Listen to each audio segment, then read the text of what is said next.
Bienvenidos a Más Allá de la Historia, un podcast que va más allá. El tema de hoy es M23 en el Congo. Hemos invitado a varias expertas que discutirán la siguiente pregunta. ¿Está Ruanda interfiriendo para desestabilizar la región? Para quien aún no sepa, desde su formación en abril de 2012, el M23 ha participado en diversas luchas por el control del territorio, las personas y los recursos. Este grupo se compone de muchos grupos paramilitares que existen dentro del territorio congoleño debido a la radicalización entre Hutus y Tutsis. Y los enfrentamientos sucedidos en marzo de 2022 fueron los más graves en 10 años entre el ejército congoleño y el M23 según El Financiero. La dinámica que seguiremos en este podcast será darle unos minutos a cada experta, quien defenderá su postura sobre si Ruanda realmente ha ingerido en asuntos congoleños a través del M23 o no. A continuación, les presento a las participantes y les recuerdo que el orden en el que las presente será el orden en el que tendrán la palabra. Scarlett Bayone, académica especializada en el Congo. Jimena Ishimwe, perteneciente a las Fuerzas Ruandesas de Defensa. Karina Diop, representante del Congo ante las Naciones Unidas. Y finalmente, Andrea Mutesi, una académica especializada en Ruanda. Ahora sí, vamos contigo, Scarlett. Como académica del Congo desde hace varios años, puedo señalar que para el gobierno congoleño le es insuficiente el apoyo de la ONU por falta de resultados eficientes, así como una confusión derivada de que los que algún día fueron invasores hoy se han posicionado con un aparente rol de salvadores, porque el apoyo de Ruanda para militares no es reciente, siendo consecuencia del genocidio en el 94. Aunque nieguen rotundamente colaborar con grupos como el M23 presentes en el Congo, tenemos que han habido más de 5.6 millones de desplazados internamente por la presencia militar de este grupo, así como imágenes grabadas por drones y difundidas en medios de comunicación en todo el mundo, así como testigos que han afirmado estas acusaciones mencionado en el Al Jazeera. Aunado a esto, también descalifican el financiamiento internacional que tiene Ruanda para desestabilizar al Congo en cuestiones políticas, económicas y las violaciones a los derechos humanos. Un ejemplo de esto, por France 24 y Al Jazeera, es el pago justificado que hizo Boris Johnson a Kagame en 2022, ofreciéndole $160 millones, esto a cambio de enviar a inmigrantes que intentan cruzar el Canal de la Mancha desde Europa, África y Medio Oriente en embarcaciones precarias. No es la primera vez que Ruanda acoge a solicitantes de asilo de un tercer país, incluso con el apoyo de la Agencia de la ONU para los Refugiados, pero debemos señalar como incorrecto. Esto por el riesgo que implica el que estén dispuestos a intentarlo las veces que sean necesarias, como también se menciona en France 24. Por último, también recordemos que por décadas las relaciones diplomáticas entre Francia y Ruanda se rompieron por las acusaciones hacia Francia por apoyar la matanza de la etnia Tutsi en 1994. Pero con Emmanuel Macron y su paquete de $500 millones como ayuda, se restablecieron sus relaciones, como se menciona en Al Jazeera. ¡Wow! Muchas gracias, Scarlett, muy interesante. Jimena, ¿qué tienes que añadir al respecto? Siguiendo el comentario de mi compañera, otra cosa que se debe agregar al caso es entender que el Congo, al notar todo este conflicto, está demostrando que tiene una fragmentación interna muy fuerte y una falta de gobernanza por parte de su gobierno, porque nosotros estamos hablando de un conflicto que inició desde el 2013 y que el Congo ha mostrado que no tiene un interés real en actuar sobre estas facciones militarizadas. Principalmente porque Kinshasa, como podemos ver en cualquier mapa, está del lado opuesto del país a donde está Goma y las ciudades de Kivu del Norte y Kivu del Sur. Nos podemos dar cuenta que ha sido una región bastante abandonada por la parte céntrica del gobierno y que por esta razón no nos debería sorprender que hay tantos paramilitares que están viviendo ahí y que se están nutriendo y que están radicalizando más y más gente de todos los campamentos de refugiados que efectivamente están en la frontera norte del país que da con Ruanda. Y por esta razón tiene sentido que pueda haber estas alegaciones, estas clásicas alegaciones de que los paramilitares dentro del Congo pueden pasar a Ruanda, salen y entran y están siendo fundadas por ellos, cuando en realidad pues no hay una evidencia real de esto. Mayormente también estamos encontrando lo que se ve más preocupante de esto es una narrativa muy fuerte ya dentro de esta región por parte de la República del Congo, donde estamos viendo que cualquier paramilitar que actúe se ve directamente a Ruanda, no se investiga ni se intenta desentrañar un poquito más si efectivamente está saliendo de ahí o si no. Y creo que podemos notar que esto nace también de este sentimiento de polarización étnica que existe en la región, porque obviamente podemos decir que ya tiene muchos años las heridas que dejó el genocidio, o podemos decir que ya ha habido una mayor integración entre las etnias, pero la realidad es que aún se sigue viendo con malos ojos a los Tutsis y a los Hutus por los dos lados. Y mayormente también hay que recalcar aquí que Ruanda no necesita hacer una intervención extranjera en el Congo. El Congo tiene suficientes problemas internos de división que la intervención extranjera nunca va a ser el único factor que está afectando la realidad que vive este país. Hay que denotar que si ellos lograran tener una mayor estabilidad tanto económica como social y como política, estas paramilitares no existirían o mínimo serían erradicadas con mayor rapidez y no se estaría viendo al vecino echándole la culpa, porque también aquí vemos que como yo, como país, si no puedo solucionar mis problemas, digo que es mi vecino el que me los está ocasionando, quitándome a mí la responsabilidad de hacer algo. Así que también aquí vale la pena ver un poquito de dónde sale toda esta narrativa e ideología por parte del Congo de la supuesta responsabilidad de Ruanda. ¡Wow! ¡Qué buena respuesta! Ahora vamos con Karina. Gracias, moderadora, por cederme la palabra. Como sabemos, Ruanda siempre ha negado estas acusaciones, pero no se pueden evadir las evidencias que se tienen en su contra por más que volteen la cara. Entre 2021 y 2022 se han emitido múltiples comunicados y existen reportes de la ONU sobre el apoyo que le han estado ofreciendo a los rebeldes del M23 en el este de la República Democrática del Congo. Con base a la resolución 2641 del Consejo de Seguridad, publicada en diciembre de 2022, mencionaré algunos puntos que demuestran la influencia de Ruanda con el grupo M23. Se han encontrado evidencias sólidas, donde se ha confirmado la implicación entre Ruanda con el M23. En el informe se menciona sobre una intervención directa de las Fuerzas Armadas ruandesas, donde apoyan a este grupo que opera en Kivu del Norte, ubicado en el este de la República Democrática del Congo, además de conducir operaciones militares contra las fuerzas democráticas para la liberación de Ruanda en el territorio congoleño.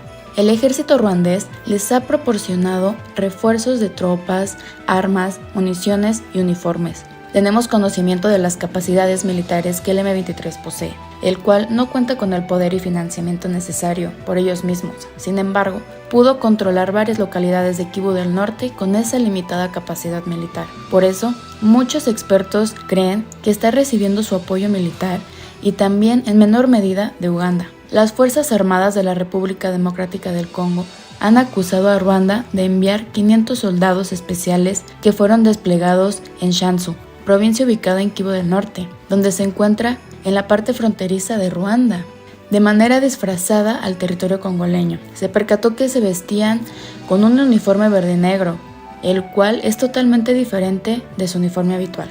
Lo interesante aquí es que estos soldados tienen los mismos equipamientos que el ejército de Ruanda.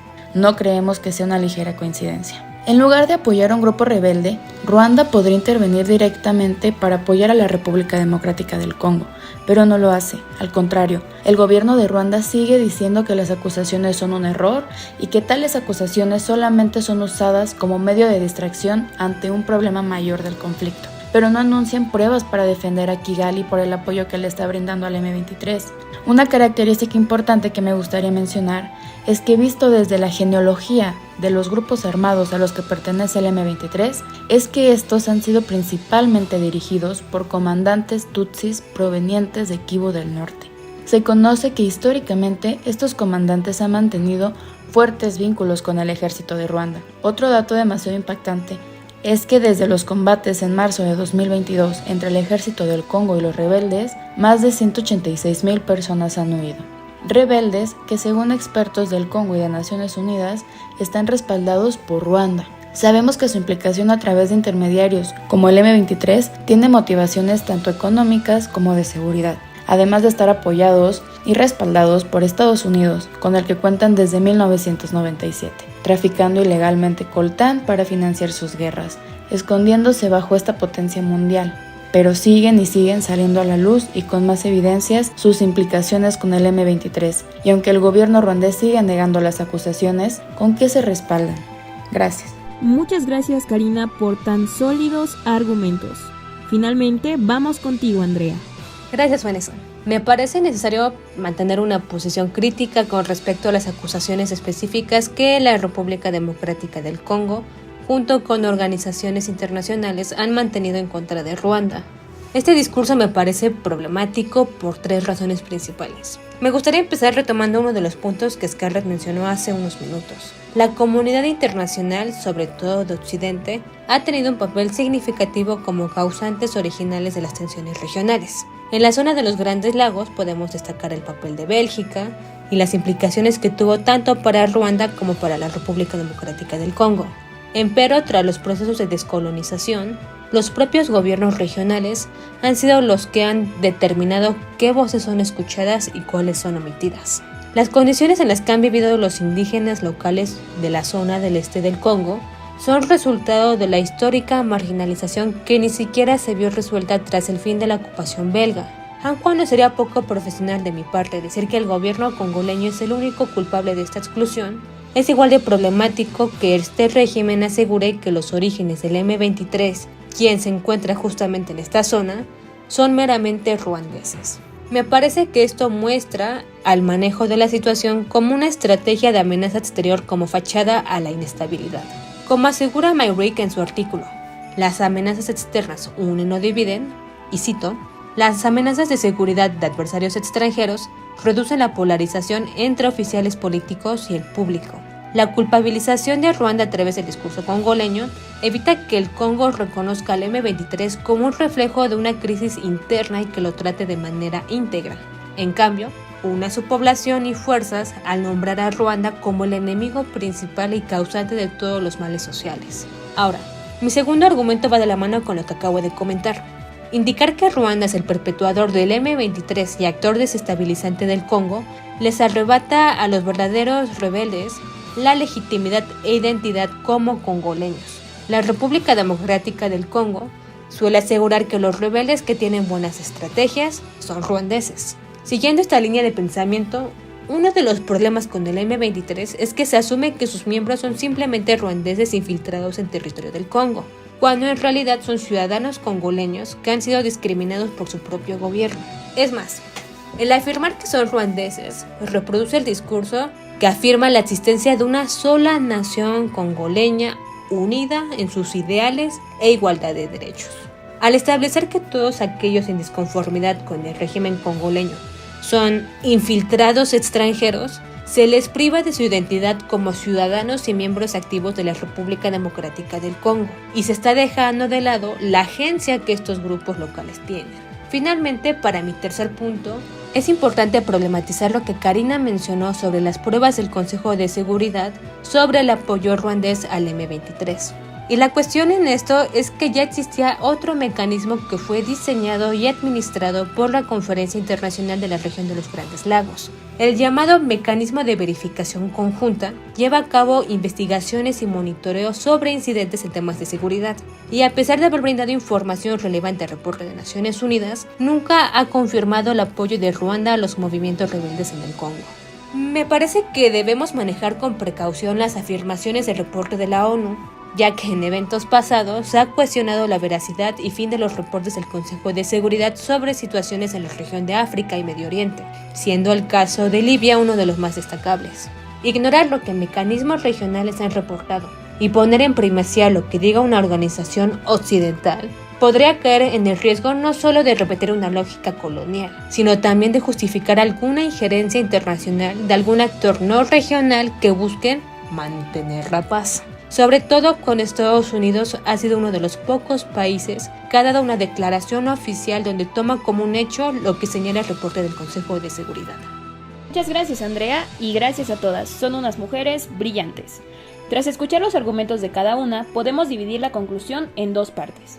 Primeramente, del lado del Congo, sí tiene sentido que este crea que los paramilitares estén siendo financiados por Ruanda, más si recordamos la forma en la que Francia y Ruanda volvieron a retomar sus relaciones.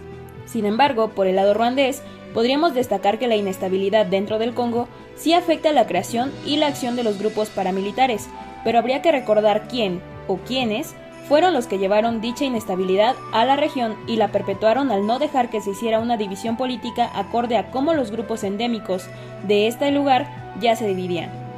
Dicha falta de libertad producida por la época colonial es la que contribuyó a que, en la actualidad, junto con demás factores políticos y geopolíticos, esta situación haya llegado a como la conocemos ahora. Además, si volvemos a retomar lo dicho en la resolución 2641 de la ONU, es cierto que ya se ha podido demostrar la participación de Ruanda en dicha problemática, y esta no sería la primera vez en la historia en la que el ejército de un gobierno les provee armas a milicias con el fin de desestabilizar a un país o una región entera. Así pues, es verdad que, tras la colonización, podemos continuar viendo un patrón similar, solo que esta vez del gobierno hacia aquellos que no comparten la visión a la que podemos denominar como el interés nacional. Por lo cual, no podríamos afirmar que todos los miembros del M23 son ruandeses, sino que también tendríamos que considerar que, como en todo conflicto, habrán personas que no se sientan identificadas con la causa de una nación, sino con la causa del, y lo digo entre comillas, el enemigo. El que un grupo como el M23 esté en territorio congoleño facilita las interacciones entre ese grupo y las y los ciudadanos del Congo, que se sienten atrapados y cuya voz no sea tomada en cuenta. En conclusión, podemos afirmar que no hay ni blanco ni negro, sino una gama de grises dentro de esta situación. Ambos gobiernos tienen la responsabilidad, el Congo por perpetuar los patrones coloniales y de desigualdad social, y Ruanda por ayudar a grupos paramilitares al brindarles recursos. Entonces, ¿Ruanda realmente apoya al M23 para desestabilizar la región? Eso es algo que después de toda esta información, tú deberías decidir. Déjanos tus respuestas en los comentarios y en nuestras redes sociales y nos vemos en el próximo episodio de Más allá de la historia. ¡Hasta la próxima!